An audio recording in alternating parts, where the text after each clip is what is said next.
In this situation, we have a quadratic. We know this is a quadratic because it's a variation of ax squared plus bx plus c. Now, when we know we're dealing with a quadratic, we can say to ourselves,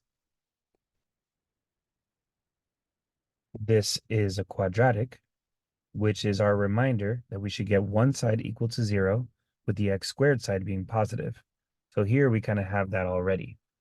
But we're also being told that there's no real solution in this situation. And the number of solutions of a quadratic, as opposed to the actual solution, just the number, are there 1, 2, or 0? That's a reference to the idea of the discriminant. Now, the discriminant comes from the quadratic equation. If you don't know it by heart, you should memorize it as soon as possible. And we're going to go ahead and create invented numbers that have nothing to do with this question to demonstrate to you what happens if you have a positive, 0, or negative under the radical. So when you have a positive under the radical, in other words, the discriminant is positive, you're going to have two answers, two solutions, because you're going to be adding to and taking away to.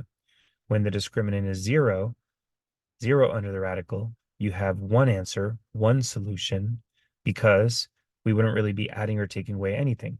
And when the discriminant is negative, no answers, no solutions, we have no answer, no solution, because you can't have a negative under a radical in math.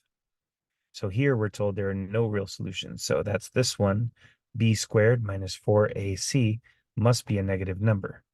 Now the a in this question is the invisible 1 in front of the x squared. The b is the negative 10, and the c is the letter b. So we have the a, b, and c as far as the positioning, but we have the letter b as a variable. They're two different things, and we're giving you that confusion in this question because that's what we're seeing on the official SAT.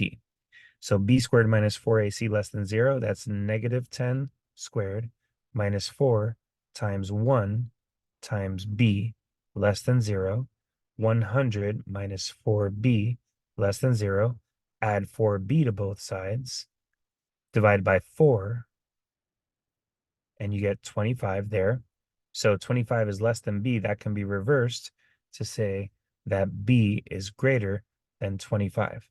So there are no real solutions as long as b is greater than what number?